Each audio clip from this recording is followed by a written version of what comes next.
ನನಗೆ ಹಿಂದಿ ಮಾತನಾಡಲಿಕ್ಕೆ ಬರಲ್ಲ, ಕನ್ನಡದಲ್ಲೇ ಮಾತನಾಡ್ತೀನಿ ಅಂತ ಹೇಳಿದ ಕನ್ನಡಿಗನನ್ನ ಬೆಂಗಳೂರಿನ ಖಾಸಗಿ ಕಂಪನಿಯಿಂದ ಗೆಟ್ ಔಟ್ ಅಂತ ಹೇಳಿದ್ದಾರೆ ಮಾಲೀಕ.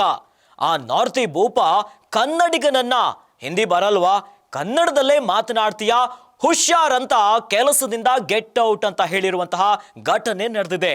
ಈ ಮೂಲಕ ಕರ್ನಾಟಕದಲ್ಲಿ ಕಸ್ತೂರಿ ಕನ್ನಡ, ನಮ್ಮ ಕನ್ನಡಕ್ಕೆ ನೆಲೆನೇ ಇಲ್ವಾ ಅನ್ನುವಂತಹ ಪ್ರಶ್ನೆ ಉದ್ಭವ ಆಗಿದೆ. ಬೆಂಗಳೂರಿನಲ್ಲಿ ನಾರ್ತಿ ಭೂಪನ ಅಟ್ಟಹಾಸ ಜಾಸ್ತಿ ಆಗಿಬಿಟ್ಟಿದೆ. ಒಂದು ಕಡೆಯಲ್ಲಿ ವಲಸಿಗರ ದಾಂಧಲೆ ಆಗ್ತಿದ್ರೆ, ಇವೆಲ್ಲದರ ನಡುವೆ ಕರ್ನಾಟಕದಲ್ಲಿ ಬೆಂಗಳೂರಿನ ಖಾಸಗಿ ಕಂಪನಿಯಲ್ಲಿ ಇಂಥದ್ದೊಂದು ಘಟನೆಯಾಗಿದೆ. ಈ ಕುರಿತಂತೆ ಒಂದು ಬ್ರೇಕಿಂಗ್ ನ್ಯೂಸ್ ಲಭ್ಯವಾಗ್ತಾ ಇದೆ, ನೋಡಿ ಬರೋಣ.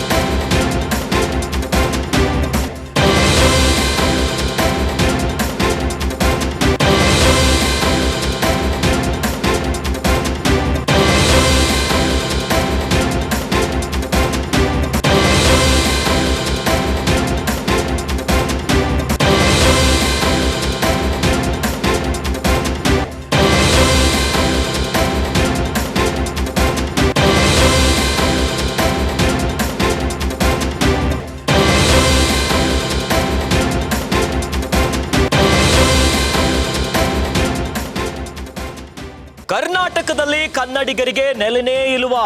ಹೊರ ರಾಜ್ಯದಿಂದ ಬಂದು ಕನ್ನಡಿಗರ ಮೇಲೆ ದೌಲತ್ತನ್ನ ತೋರಿಸ್ತಿದ್ದಾರೆ.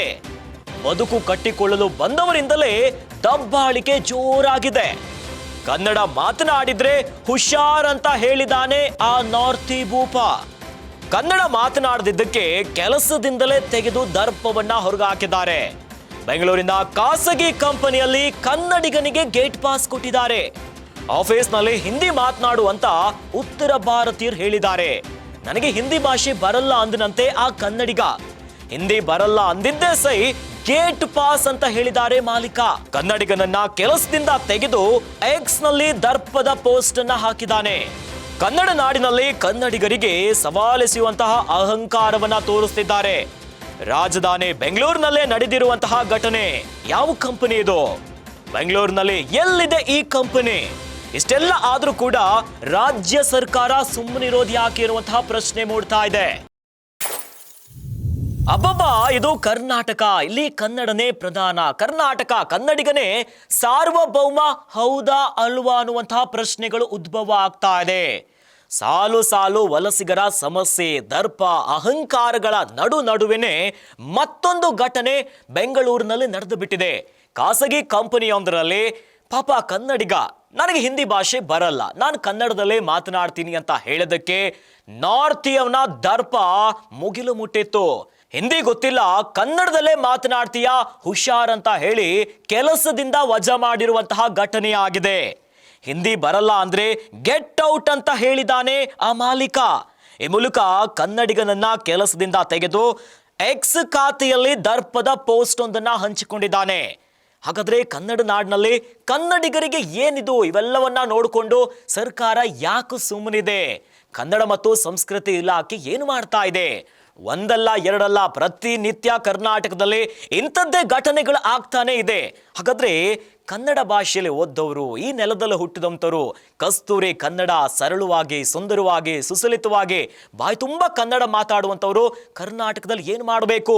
ಇದು ಕರ್ನಾಟಕನ ಅಥವಾ ಬೇರೆ ಯಾವುದೋ ರಾಜ್ಯನ ಅನ್ನುವಂತಹ ಪರಿಸ್ಥಿತಿ ಈಗ ಎದುರಾಗಿಬಿಟ್ಟಿದೆ. ಕರ್ನಾಟಕದಲ್ಲಿ ಕನ್ನಡಿಗರಿಗೆ ಸವಾಲನ್ನ ಹಾಕುವಂತಹ ಅಂತ ದರ್ಪವನ್ನ ತೋರ್ತಿದ್ದಾರೆ. ಕೆಲಸದ ಆತನಿಗೆ ಖಾಸಗಿ ಕಂಪನಿಯಲ್ಲಿ ಉದ್ಯೋಗಿಗೆ ಹಿಂದಿ ಬರಲ್ಲ, ಕನ್ನಡದಲ್ಲಿ ಮಾತನಾಡ್ತೀನಿ ಅಂದಿದ್ದಕ್ಕೇನೆ ಗೆಟ್ ಔಟ್ ಅಂತ ಹೇಳಿದ್ದಾರೆ. ಈ ಘಟನೆ ಆಗಿರುವಂಥದ್ದು ಬೆಂಗಳೂರಿನ ಖಾಸಗಿ ಕಂಪನಿಯಲ್ಲಿ. ಇನ್ನು ಇದನ್ನ ಕೆಲಸದಿಂದ ತೆಗೆದುಹಾಕಿ ಎಕ್ಸ್ ಖಾತೆಯಲ್ಲಿ ಪೋಸ್ಟ್ ಮಾಡುವುದರ ಮೂಲಕ ಎಕ್ಸ್ ನಲ್ಲಿ ಮತ್ತೆ ತನ್ನ ಅಹಂಕಾರ, ದರ್ಪವನ್ನ ಹೊರಗೆ ಹಾಕಿದ್ದಾನೆ ಆ ನಾರ್ತಿಯ ಭೂಪ. ಇವೆಲ್ಲ ಆಗ್ತಾ ಇದ್ರು ಕೂಡ ಸರ್ಕಾರ ಯಾಕೆ ಸುಮ್ಮನಿದೆ? ಕನ್ನಡ ಮತ್ತು ಸಂಸ್ಕೃತಿ ಇಲಾಖೆ ಯಾಕೆ ಸುಮ್ಮನಿದೆ? ಸರ್ಕಾರ ಧ್ವನಿ ಎತ್ತಲೇಬೇಕು. ಕರ್ನಾಟಕದಲ್ಲಿ ಕನ್ನಡಿಗರಿಗೆ ಇಂಥ ಪರಿಸ್ಥಿತಿಗಳು ಬರ್ತಾ ಇದ್ರೆ ಹೆಂಗೆ ಅನ್ನುವಂಥ ಪ್ರಶ್ನೆ ಈಗ ಎಲ್ಲರಲ್ಲಿ ಮನೆ ಮಾಡಿದೆ.